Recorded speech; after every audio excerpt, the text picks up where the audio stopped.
माँ के सेक्रीफाइस सबको दिखते हैं, पिता की तरफ भी तो देखो। चलो पिता की तरफ भी देखने के लिए एक छोटी सी कहानी सुनाती हूँ, जिसमें आपको अपने फादर के गुणों का एहसास होगा। आप जैसा ही एक बेटा था, आप जैसा ही एक बेटा था जो अपने पिताजी से बहुत बड़ी बड़ी आशाएं रखता था और नई नई डिमांड रोज करता था कि आज मुझे ये चाहिए, आज मुझे वो चाहिए। इंजीनियरिंग का स्टूडेंट था, इंजीनियरिंग और एमबीए के जो स्टूडेंट्स होते हैं, पर्सनैलिटी, गैजेट्स बहुत मैटर करते हैं उनके पास। कौन सा फोन यूज करते हो, कौन सा लैपटॉप यूज करते हो, स्टैंडर्ड सेट करती हैं ये चीजें इंजीनियरिंग और एमबीए स्टूडेंट्स की। तो वो लड़का भी कुछ इसी तरह का था। हर दिन उसकी अपने फादर से नई डिमांड रहती थी। अब की बार डिमांड थी बाइक की, और कमांडो बाइक की डिमांड थी। समझते हो कितने की आती है? नहीं, यहाँ गूगल सर्च कर लेना, प्राइस मैं बताऊंगी तो उतना मजा नहीं आएगा जितना देख के मजा आएगा। तो अपने पिताजी से वो इंजीनियर बच्चा लगा नहीं है अभी, उसके पापा कह रहे हैं सफल हो जा बेटा, मैं बहुत घिसा हूं, मैंने ये किया है, जैसे आपके फादर्स कहते होंगे बहुत मेहनत करी है बेटा तेरे को पढ़ाने के लिए, बहुत ताकत लगा रहे हैं। जैसे ही उसने बाइक मांगी, पिताजी का गुस्सा फूटा, बहस हो गई, पूरा तड़ातड़ी का माहौल हो गया। पिता ने बोला इतना खर्चा कर रहा हूं तेरे पे, रोज की तेरी नई डिमांड है, कुछ बनना है नहीं बनना है, या सिर्फ पैसे ही फूकने के लिए पैदा हुआ है? और आज के बच्चों में इतना सुनने का पेशेंस नहीं है। बच्चे ने ये सुना, उस लड़के ने ये सुना, और उसके मन में आया यार बड़े नकली पापा हैं, कुछ भी नहीं लाते, मेरे सारे दोस्तों के पास बाइक है, ये है वो है, और मैं इतने गरीब खानदान में भगवान ने मुझे पैदा कर दिया, बहुत गलत बात है।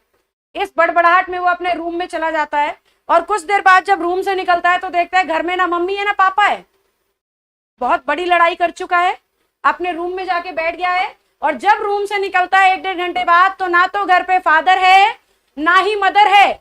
उसके मन में आता है ये सही मौका है तो निकल जा, तो गलत लोगों के बीच में फंसा हुआ है, ये महानकली पेरेंट्स है धरती के, निकल जा, घर छोड़ के भाग जा तू, बहुत हो गया अब इनका।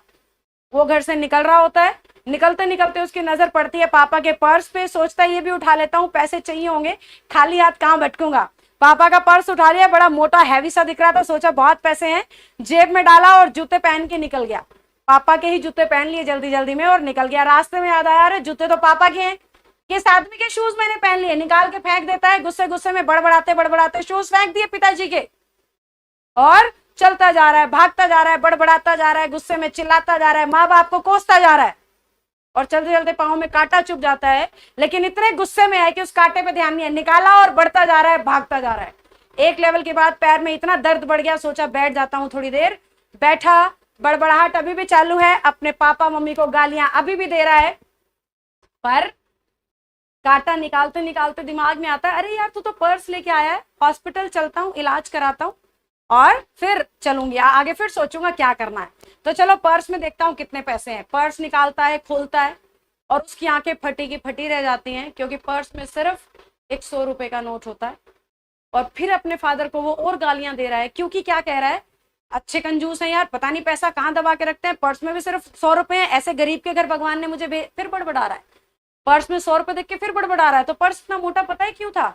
उसमें इतने सारे कागज थे, वो कागजों की वजह से पर्स इतना भारी लग रहा था, जिसको वो लोभ में उठा लाया, और उसके अंदर थे बहुत सारे कागज।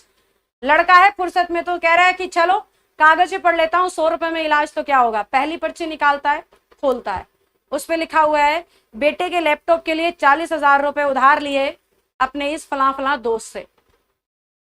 अगली पर्ची खोलता है, बिजली का बिल इतना इतने महीने का पेंडिंग है। अगली पर्ची खोलता है, दूध का बिल इससे इस डेट तक का देना रहता है। ऐसे ही वो कई पर्चियां खोलता है खोलता है खोलता है, और उसका गुस्सा शांत होता चला जाता है, क्योंकि उसे अपने पिताजी के हालातों की असलियत पता लग जाती है कि कितनी सारी जिम्मेदारियां उनके ऊपर है, और हमें दिखने भी नहीं देते, हमें पता भी नहीं लगने देते। लेकिन उसका दिल तब टूटता है, उसकी आंखों से आंसू तब निकलते हैं जब वो आखिरी पर्ची को खोल के पढ़ता है। और उस आखिरी पर्ची में ऐसा क्या था? उस आखिरी पर्ची में किसी का उधार नहीं लिखा हुआ था, उस आखिरी पर्ची में एक एडवर्टीजमेंट थी। किसकी?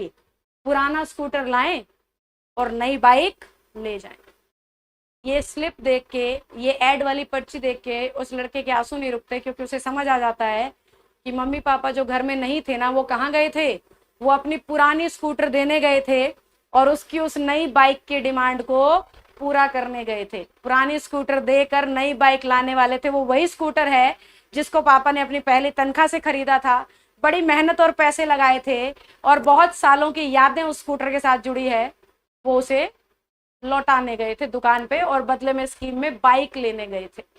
तो लड़के को जब ये एहसास होता है तो वो बिना सिर पैर के दौड़ता है घर की तरफ कि रोकूं उन्हें, ये तो बहुत बड़ा पाप हो जाएगा अगर ऐसा करता है, क्योंकि उसका गुस्सा शांत हो चुका है, वो अपने आधार पे आ चुका है, वो असलियत को समझ चुका है और वो अपनी पापा की मेहनत को भी जान चुका है।